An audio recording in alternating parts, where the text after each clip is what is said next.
Welcome, everybody. I'm glad that you were able to navigate our wonderful technical difficulties this morning. And hopefully everybody will get in the right room. Amanda Johnston, could you send the link to her? It looks like she can't get in. Yep. That's the link. I'll get her. Let me check my waiting room. I don't have anybody showing up in the waiting room.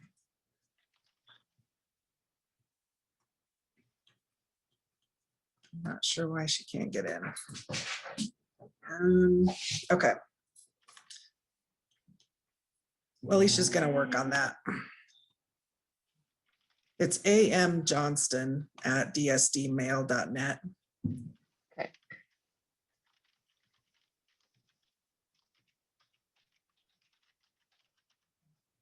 Okay, well, welcome. Feels like it's a Monday, but it's only Thursday. So, but we're glad you guys are able to make it. I always enjoy meeting with you and seeing wonderful things that are happening in your programs. And we've got a full schedule today. We didn't meet last week because of the HR Directors Conference, but and I apologize in advance for having kind of an information heavy meeting.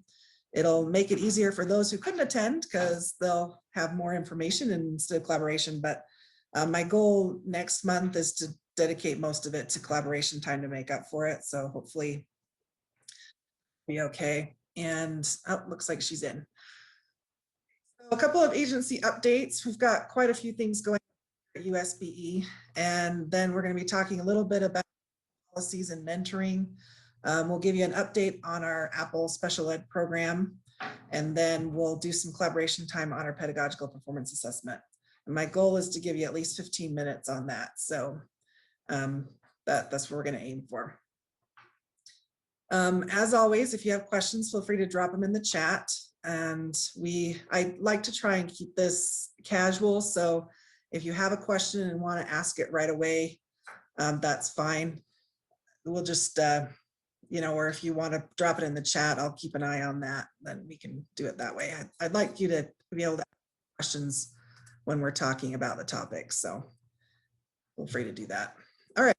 Those of you that have been waiting anxiously for our competency-based endorsements, they have been released and they are available on our webpage. These are draft copies, so the official copies won't come out until July, but we're giving you a sneak peek to look at and provide your input. And we've got a flyer in our Google collaboration folder drive that, oh, thank you very much. In fact, I'm going to click this link. I might have to change how I'm sharing my screen so you can see it. We're kind of be doing a lot of switching back and forth between the PowerPoint and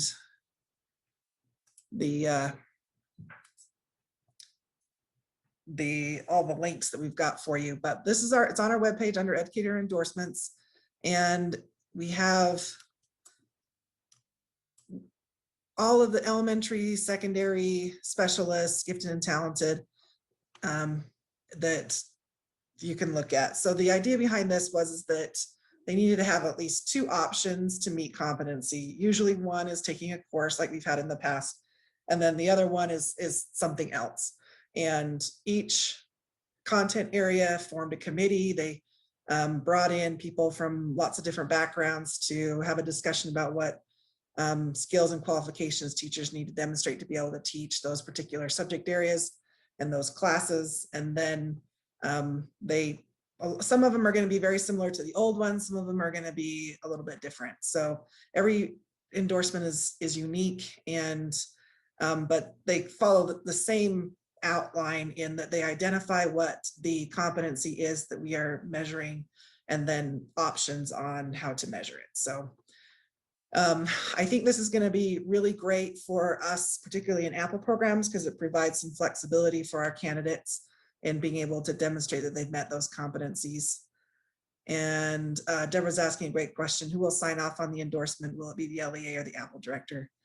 Generally, it will be the APPEL director, or depending on how you work that in your program, you could designate that to the LEA.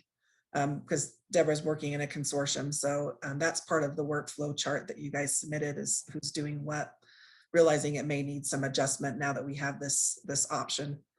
But generally we'd like somebody who has some knowledge in the content area to be able to sign off on that, if that's possible. Any other questions about the competency-based endorsements? I just have a comment, Lisa. This Sure. is Kelly from Salt Lake, and I've delved in a little bit, especially on the core content areas. And I would highly recommend that everybody take a look and provide some feedback and just some general things. I feel like they are very similar to what we've already been doing, and was hoping to see even more flexibility, I guess, for our APPEL candidates and for the APPEL program. And so I just really encourage people to take a look and provide some feedback. I think it would be very much worth your while. Thank you, Kelly. I appreciate that. And if you've got feedback, I know some of our directors have submitted feedback to Jennifer Thronson already. You're welcome to reach out to the content specialist over that endorsement, or if you want to go directly to Jennifer, she'll probably pass it on to them. You know, if it's general, like, you know, Kelly's comment, then, you know, feel free to reach out. I think there was another question. Yeah, this is April and Logan. I noticed, so the first form, you know, that you've got up on your screen, I looked through it and they had mentioned, the one that comes to mind is the world language endorsements. And then I noticed on the links on the website, they didn't actually have a new endorsement for it, but they had listed it as one that they were going to update. Does that mean they just don't have all of the newer ones they're going to update listed? They should. I know we had an issue with the secondary math endorsement that it didn't get up on the webpage. So it sounds like you're saying we don't have world languages. Oh, it's right there now. Okay. Yeah. Wasn't, Yeah. sorry, I looked like No, a few you're weeks fine. ago. So No, yeah, I just haven't that's, looked. Okay. Thank you. it's good somebody's already found that and put it up. So there you go. Thank you. Anybody else notice anything weird like that?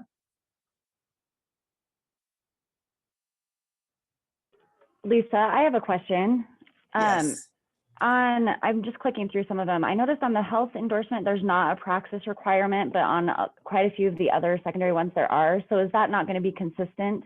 That will just be based on the specific endorsement? Yes, that is correct. And it's kind of a change from what we've done in the past. Each committee came to their own conclusion about how valuable the praxis was in their content area. So some of them will require it, some of them will not. Okay, thank you. Lisa, Yes. question on the health one. The state has always offered those classes during the summer and then granted that endorsement to the teachers. I'm a little confused how that reads. Do you know if that still this summer will hold for those teachers that are enrolled in those classes, and that these new requirements will be after this summer because they were told if they took these classes, they would then have it? So my understanding, and we may need clarification from the health specialist, I think it's Jody, right? For those that are enrolled in the program now, they have the option of working under the old endorsement or switching to the new endorsement.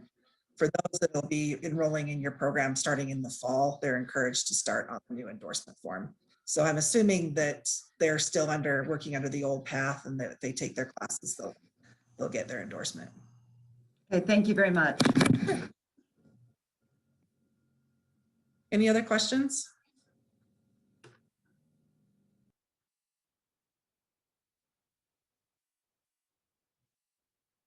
Okay. Then the next is our high quality instructional cycle. And this is something that our agency's been working on. We've had a lot of feedback from the field on this. There is a document in the Google Drive that talks about what the high quality instructional cycle is. And I bring it up here because it's going to be a framework for a lot of what we do in the agency. It's going to be the framework around our professional development. It'll be the framework around how we prep our educators. It's basically identifying those skills that are most successful in improving student outcomes. And so I'd like you to be familiar with the document because it'll become a big part of what we do around here. So let me see if I can get back to our our Google Drive. And I'm pretty sure I put it in there. So here we go. Oh, there it is. So we have our, you guys can see that, right?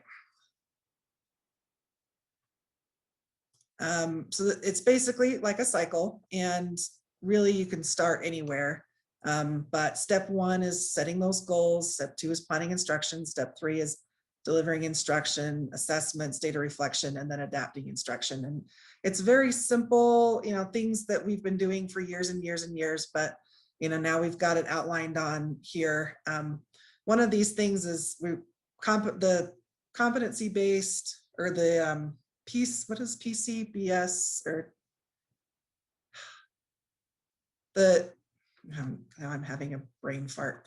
The adapting instruction to meet the needs of the students. I can remember what that framework is called, but that's where these come from. And it comes directly from the title of those. So it talks about how you can set goals and outcomes based upon student agency or demonstrating competency, providing customized supports, and equity and social emotional learning. So it gives you ideas on how you can incorporate that framework into the high quality instructional cycle. And then we have that for each one of those areas. So we have, feel free to check that out. This is pretty final.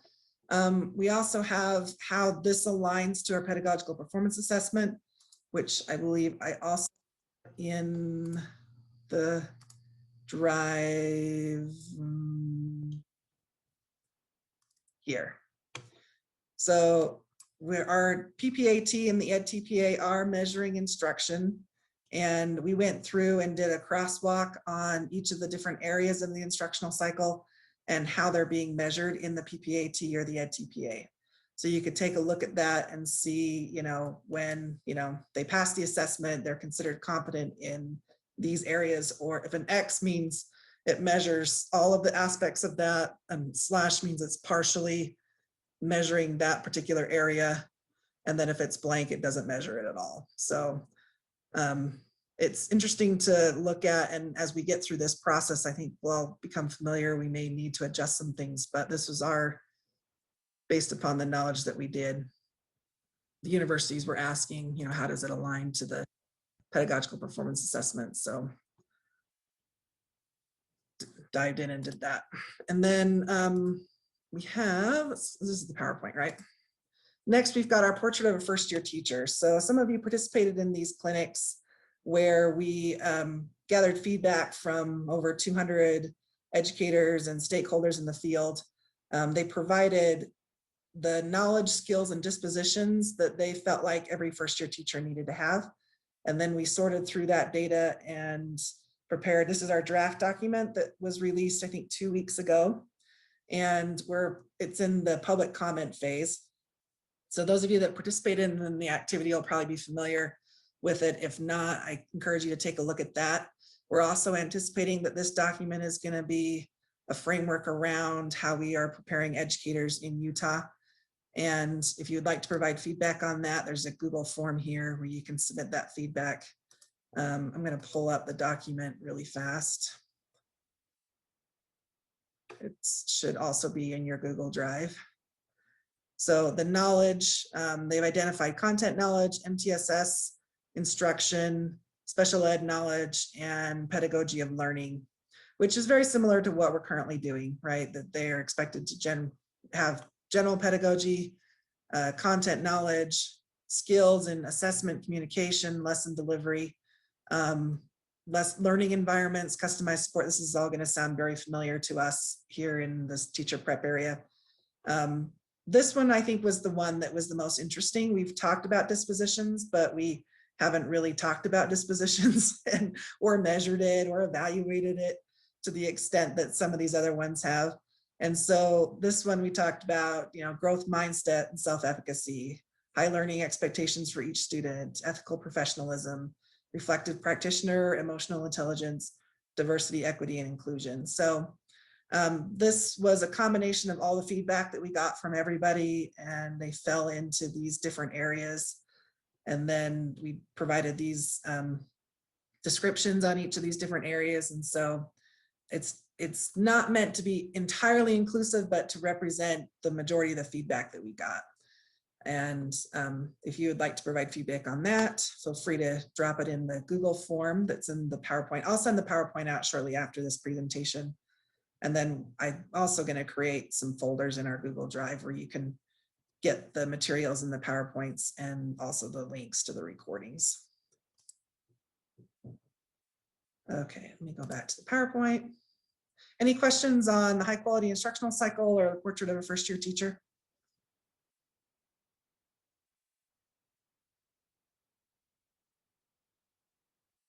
Okay, you guys are kind of easy this morning. All right, so we have had the Grow Your Own grant program that passed the legislature this last session was released. The application was released this week. And if you haven't heard about it, I just wanted to make you aware.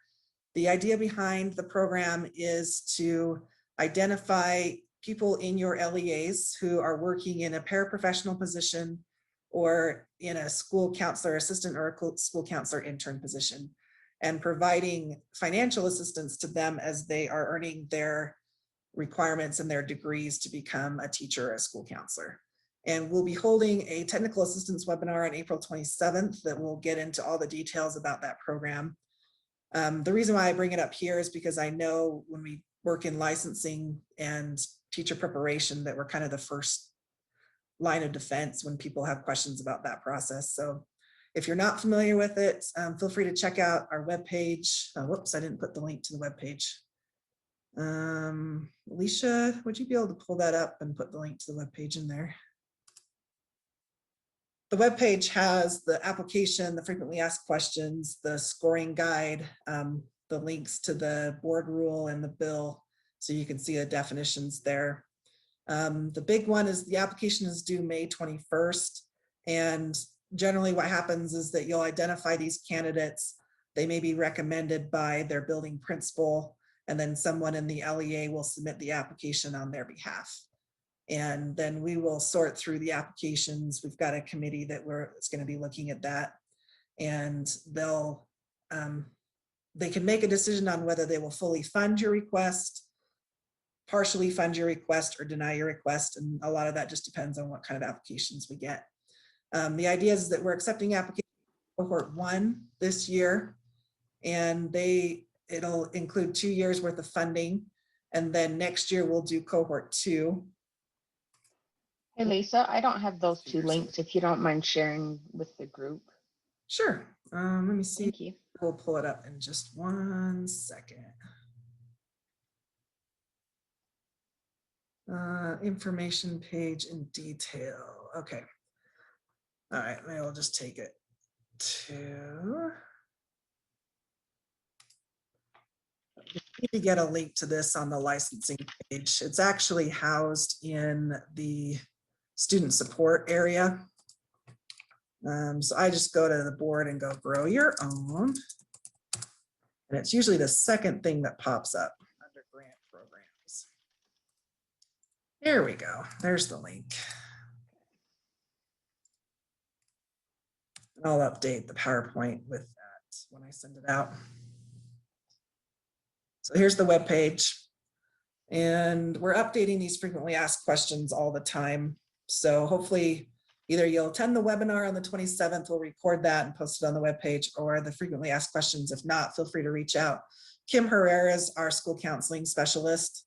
So if you have questions about school counselors, she's your person, or paraprofessionals would be myself. Is there a limit for how many teachers you can recommend? No, there isn't. So if you've got, I know some of our LEAs may have, over 100 applicants, and that's fine.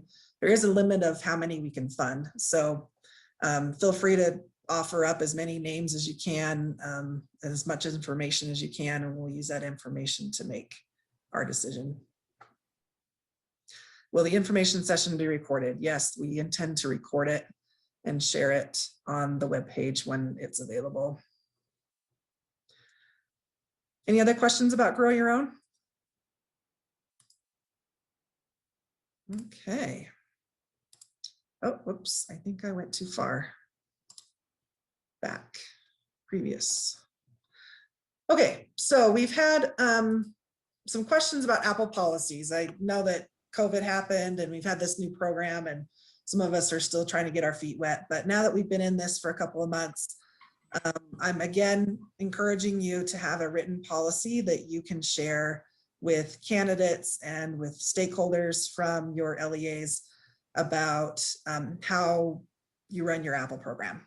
As of right now, my assumption is still that they need to be employed within your LEA to be admitted, because we get questions all the time about from people coming from out of state or people who decide they want to be a teacher, and it's like, how do I become a teacher? And so we'll tell them to apply for an associate license, and then they could work through an Apple program to get a professional license if they are hired within an LEA that has an Apple program. So if that changes in any of your programs, please let me know so that we can kind of direct our questions that come in.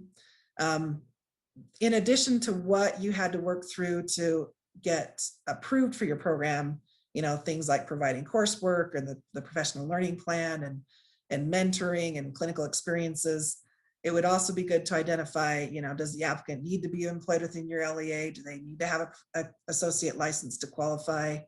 Do they need to be in a specific position? I think we get questions about, I'm a substitute, and so does that qualify? Or I work as a teacher assistant. Can I get into the Apple program? So yes, I do have some people that have been providing policies that will allow me to share. I apologize, I was going to have them in the folder before the meeting, but oh, is it Larry Hadley? Thanks, Lisa. Yes. Sorry, I was a little late in unmuting and then I didn't want to disturb you. Oh, no problem. Go ahead. He had a question about Grow Your Own. Yeah, going back to Grow Your Own, we had a discussion today on the criteria, and I just want to make sure we're thinking through this correctly. It says even though a candidate doesn't need a bachelor's degree, they have to be enrolled in a Utah Educator preparation program.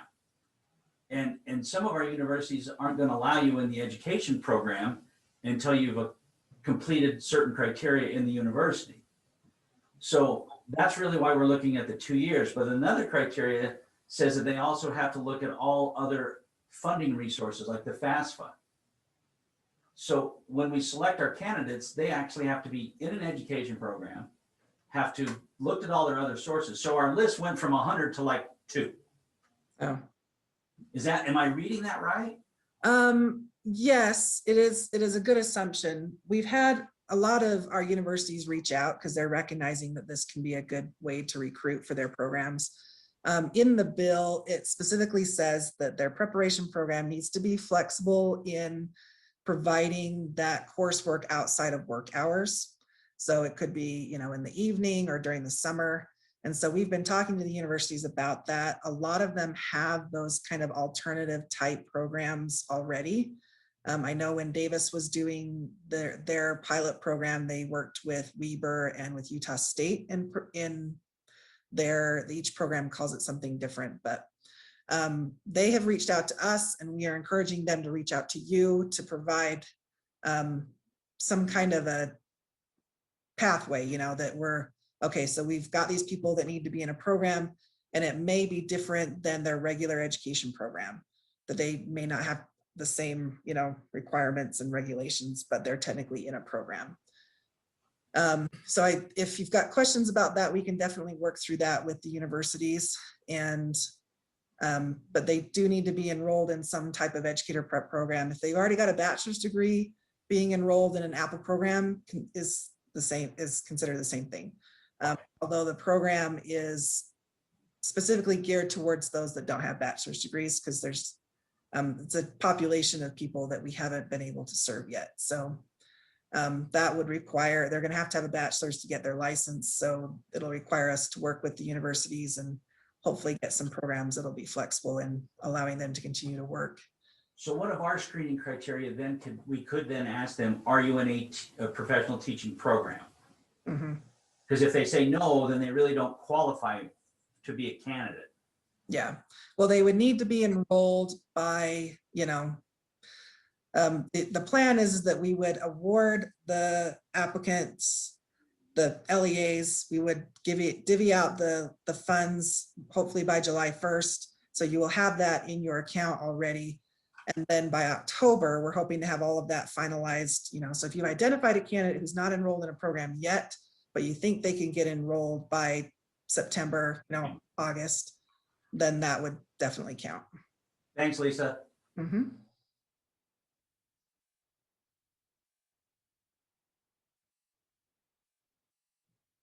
All right. We've got, so I'll be providing some policies of examples of policies in the drive, hopefully this afternoon. And just an idea of, ideally, I think it would be nice if they could access it in a public place, or, if you've got like an internal document, if you're only accepting people who are employed.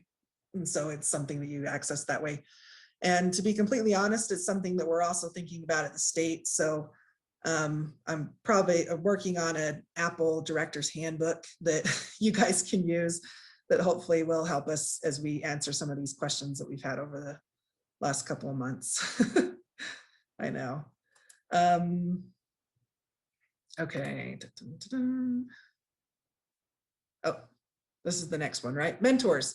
So we had a couple of questions in the model program framework. It says that the mentors need to attend a training. And I think we were in a transition of providing a training.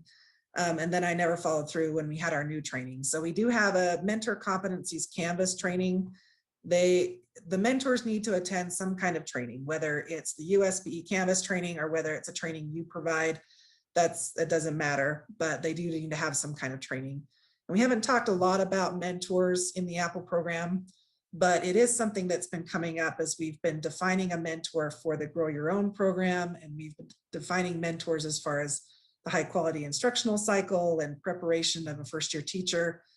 There's been a lot of discussion about what qualifications mentor teachers need to provide support to our first-year teachers, to our APPEL candidates. I know our APPEL candidates are both first-year teachers and teachers that are going through a prep program. So we do have some resources on our webpage. Our educator development team has been working hard on that. So the website is there. We've got these mentor competency crosswalk page. I think I can click the link really fast. Oops, let's go back. So I encourage you to check that out. And I'd be curious, I think we've got just a little bit of time, that if anybody has a really great idea, of established, this is what it takes to be a mentor teacher in our LEA, and this is the training that we provide, I would love for you guys to share. Can you share this slide deck in the APPEL Directors folder? Yes, I will work on that this afternoon and get that up for you.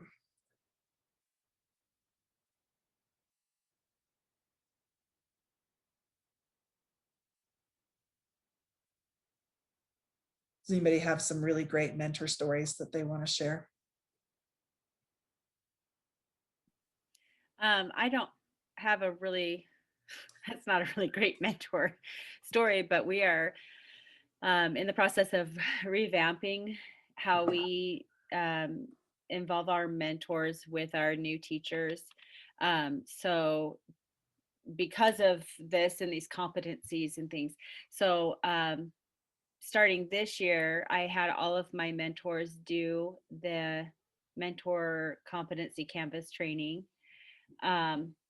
Well, let me rephrase that. I asked them to do that. Some of them have finished, some have not. So just because I think it's just new and the uncertainty, they've never had to do it before, and let's just blame it all on COVID. Anyway. But next year, so I did have a presentation at our legislative day last week or 2 weeks ago, whenever it was, asking for mentor volunteers, because usually we just select them, and then some of those people don't really want to be mentors, but they say yes just because we've asked them. So this year or next year, we're asking for people that are interested. I gave them the qualifications of being a mentor, explaining that they would have to complete this mentor competency training. And then something new that we're starting next year is we're having our mentors come to new hire training to help build those relationships there and to help so that they will have the opportunity to help our new teachers learn the culture of our school. So that will be kind of their main piece at the beginning. Yeah, and then I have, like, throughout the year, I have mentor meetings once a month with all the mentors, and checklists of things that they need to talk with their new teachers about and all those things. So checks and Great. balances. Great, thank you. I appreciate you sharing that. And it's something that we're going to talk more about in the next couple of months. It was interesting how when the board was discussing it, how much they value that mentor role in our teacher preparation, and they recognize that those mentors provided invaluable support. So we probably need to be giving them more support as we move forward. So thank you for sharing that. All right, we put a link into the Canvas training in the chat, and then it's also on the mentor website that's on this PowerPoint that we'll share in the Google folder this afternoon. And then we're going to quickly go to our APPEL Special Ed program. And we will be accepting applications into the APPEL Special Ed program starting on May 1st. And is Kathy Webb here by chance? Wasn't sure if she was able to make it today. Okay, because if she was, I was going to let her explain that, but I don't think I see her in. Let's go back. So I've been getting emails that say we've heard rumors that there's going to be a special ed program. Those rumors are true. And to be admitted into the program, they will need to pass their background check. Most educators that are currently teaching have already done that. They will need to have a bachelor's degree posted in Cactus. And then they will need to have a signed statement of assurance from the LEA leadership. And this statement will basically be covering aspects of, we are going to provide a mentor to this teacher. We are going to help support them as they're doing their clinical experiences.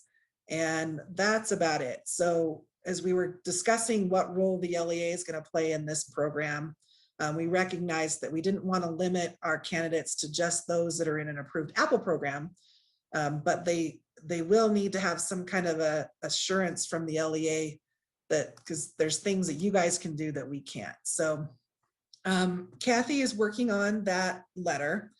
She will have that available by May 1st. It should be up on the website when we get that.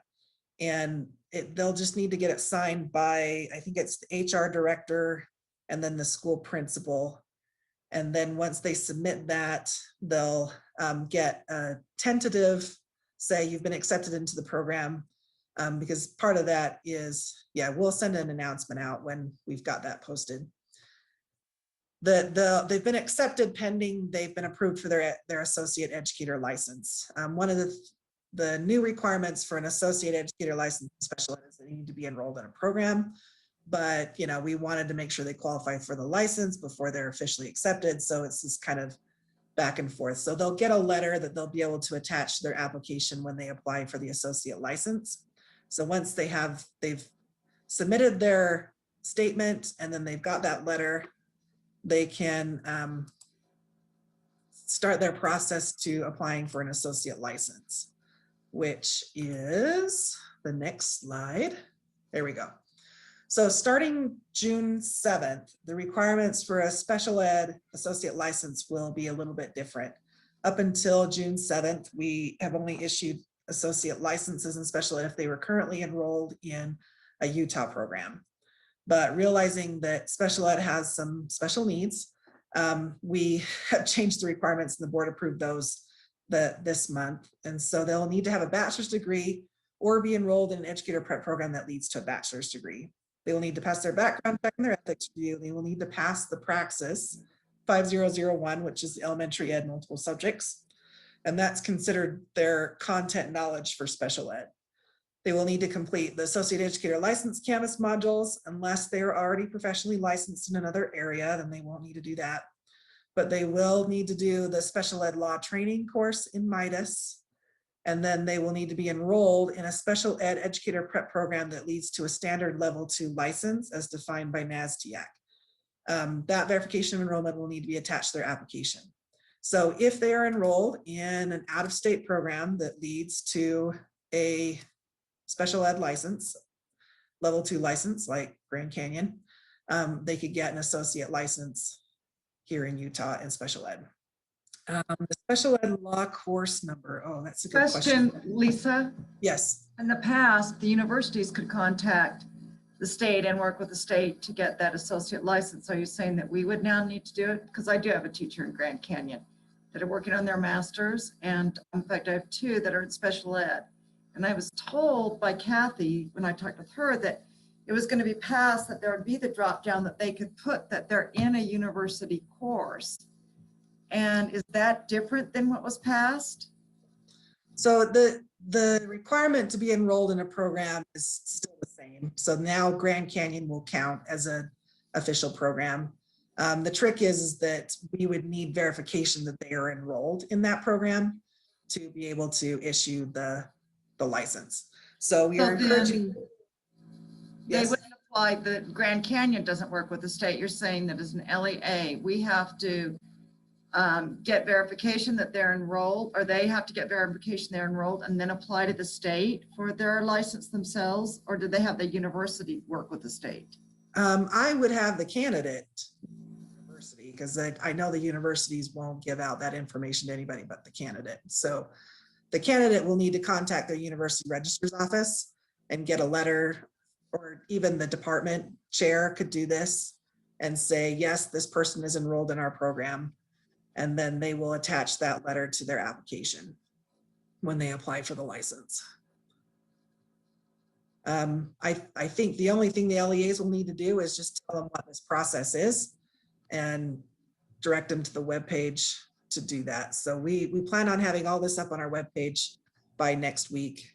So you can just go to the associate licensing webpage, and they'll have all this information there and links to how to get it. And we'll have the Midas course number there as well. And they still have to do the law class through the state of Utah, even though they're in a university program. Yes. Okay. Yeah. If they already have a Utah professional license in another area, say elementary or secondary, they don't need to do the associate educator licensing modules, but they will still need to do the special ed law training class. And if they don't have an elementary one, then they have to do all those modules plus what they're going through in their university program? Yes. Wow, I'm gonna lose special ed teachers with all that load on them. I know. And the classes they're taking won't count for any of this then. Well, not for the associate license, but it'll count for the professional license. So do they have to finish all those modules before they get their associates? Yes. Just So pass the praxis? Yes. And a lot of this comes from the fact that they are already teaching and they're not professionally licensed, and they're working with those most vulnerable students. So this is the bare minimum that the state and feds have identified is, if you're working with our most vulnerable special ed students, that you need to have basic content knowledge, you need to have basic knowledge of special ed law and basic pedagogy, you know. So ideally we would like them to be professionally licensed, and they will have had all this training anyway, but we're hiring teachers that aren't, and we understand that, you know, because of the shortage and all those, because we need them. So, but we still need to guarantee that they've got that basic training to be able to help those students, you know, since they're already working with them. So it's part of a compliance, you know, issue with the feds, but it's also to ensure that they've got that knowledge and skills to be able to help our students. So Lisa, this is Savannah, and I've been asking you a million questions in the chat. So, okay, I just want to make sure that I'm understanding the discussion you were just having. So point number 6, be currently enrolled in a special education educator preparation program. That's the university level, or can we have an APPEL program within our school?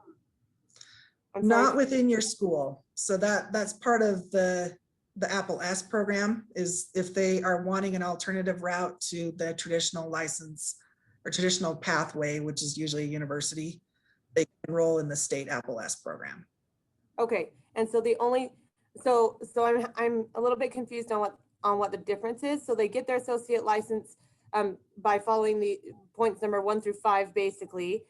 But then that next step, to be currently enrolled in the special education educator preparation program, that program is the APPEL-S program, and that's something that you guys have already created.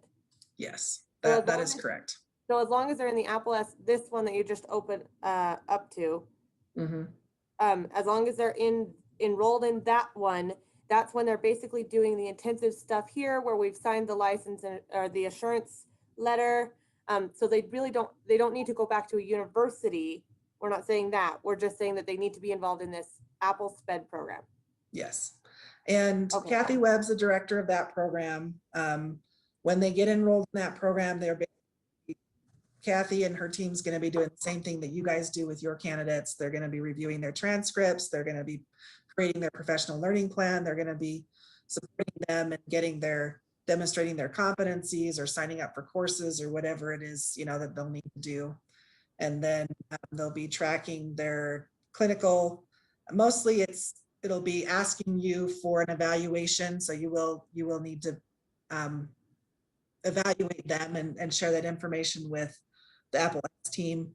We'll need to provide a mentor for them, but everything else our APPEL-S team will be taking care of. And then Okay, they will perfect. So it's very- recommend them for professional license when they've met all the requirements. Okay, so it is very similar to the Apple program, just focused on a special education classroom. Yes, exactly. Okay, thank you for that clarification. I'm so sorry.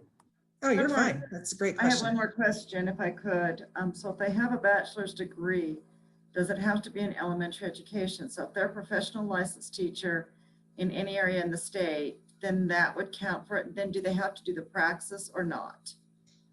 They will need to take the praxis, regardless of what area their license is in or what their bachelor's is in. They've identified that basic elementary content knowledge in English, math, science, and social studies is what special ed teachers also need to know when they're teaching students in their classroom. So that's how we're defining content knowledge in special ed. And if they've already taken the 5001 because they're an elementary teacher, then they're good. It still counts. If they by chance took a special ed content praxis, I think it's 50. No, don't quote me on that. I don't remember what the number is. But if they've taken the special ed praxis already for some reason, then that will meet the requirement as well. But if they haven't taken any praxis, or they haven't taken the 5001 praxis or the special ed praxis, then they would need to sign up for the 5001. And if they've taken the other praxis but not passed all the subtests, can they continue in that one and complete it? In that subtest? And let's say they passed 2 of the 3 subtests and they need to take the other one more. Can they mention that one? Yes, and I believe you can just register for that one subtest if you didn't pass that one. You can do that. That's why I'm asking. Yeah, yes, yeah, that would be fine. Okay. And when we get those scores from Praxis or from ETS, they break it down by the subtest. So we often just get that one test. What about special ed in secondary schools? So the special ed license area is K through 12. So when they earn that license, they'll be qualified to teach special ed in elementary or secondary, I think is what the question is. If that's not answering the question, feel free to correct me. Oh, yes, they will still take the elementary praxis, even if they're intending to teach special ed in secondary. The trick to that is for the licensing purposes, if they're wanting to teach a math class, a special ed math class, they may need a math endorsement, either the special ed math or the level 2 math endorsement. But the other subject areas, they won't need an endorsement for.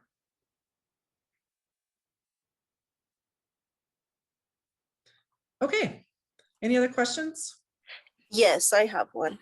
Mhm. So I have a candidate that has a bachelor's degree. She did a dual degree in elementary ed and special education, but due to like COVID and things like that, she was not able to do the demonstration teaching part.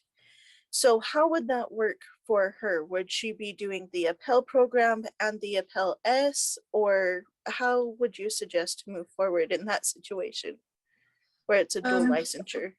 I know that we've had a couple of candidates in our APPEL programs that have been in situations like that. What I'm anticipating, and not knowing anything about her situation, is she's probably completed most of the special ed coursework.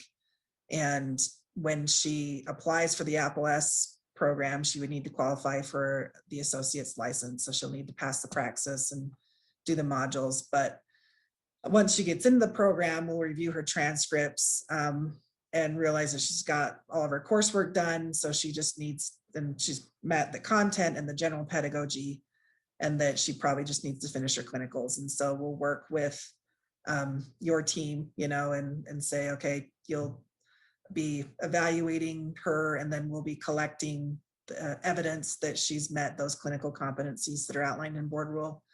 And then once, and it could, you know, take probably a year or less to do that. And then once she's done that, then we can recommend her for the professional license. Okay, thank you very much. So Sure. she can do like the APPEL program and the APPEL S at the same time? So she would just do the APPEL S program. I realize it's a little APPEL S. confusing. We had talked originally about how, you know, they would need to be employed in an LEA that has an APPEL program, but realized that was limiting some of our candidates. And so they don't need to be employed in an LEA that has an APPEL program, but we are asking for that assurance that you're going to provide a mentor and that you're going to be supporting them in their clinicals, because they'll be doing it in your school. So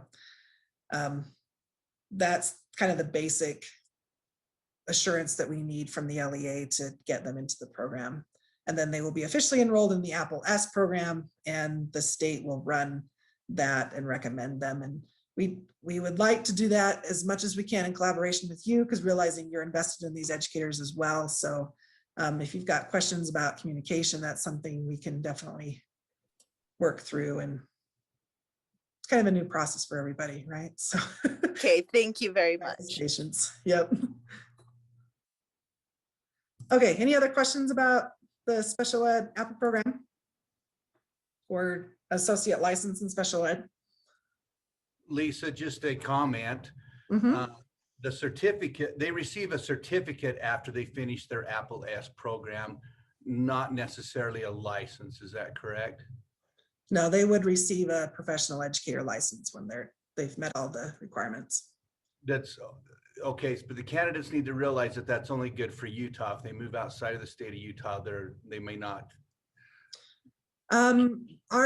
We will be issuing the professional educator license is considered a standard level 2 license as far as NASDAQ. So it's an NASDAQ that's listed here on this is an interstate agreement that basically lists what level of licenses people have. So sometimes they may say, oh, our professional license is a level 3. Some say their professional license is a level 2. Ours is a level 2. So it depends on what state they're going to and what their requirements are, but they'll get our professional level 2 license as defined by NASDAQ. Okay, thank you. Mm-hmm. Any other questions?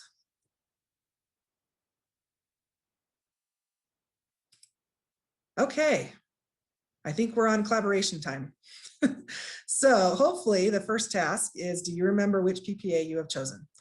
And if you are doing the PPAT with ETS, we're going to have you collaborate on task 1. We got a lot of questions about how are we handling task 1, because that's the formative task that's going to be graded locally. I would encourage you, I'm going to put a link to ETS's, let's go, PPAT task 1. And requirements for task takers. If you're not familiar with this webpage, I highly suggest checking it out. We're going to check it out today. So here's task 1. There's a handbook and these resources here. So I would love for you guys to chat and collaborate how you're going to do that. We have Maria Griffin here from Salt Lake Community College. We've had Southern Utah University and Salt Lake Community College who have wanting to partner with your institutions in providing support for the pedagogical performance assessment. And so they're going to be interested in your discussions today in, do we partner with the institution, or do we just provide the training, or do you want us to grade the task? That sort of thing will be something that we'll discuss today. So if you're with PPAT, go ahead and choose group 1. If you are doing EdTPA, then you'll choose group 2. If you're not sure, just stick around and we'll see if we can direct you to the right spot. Any questions about that?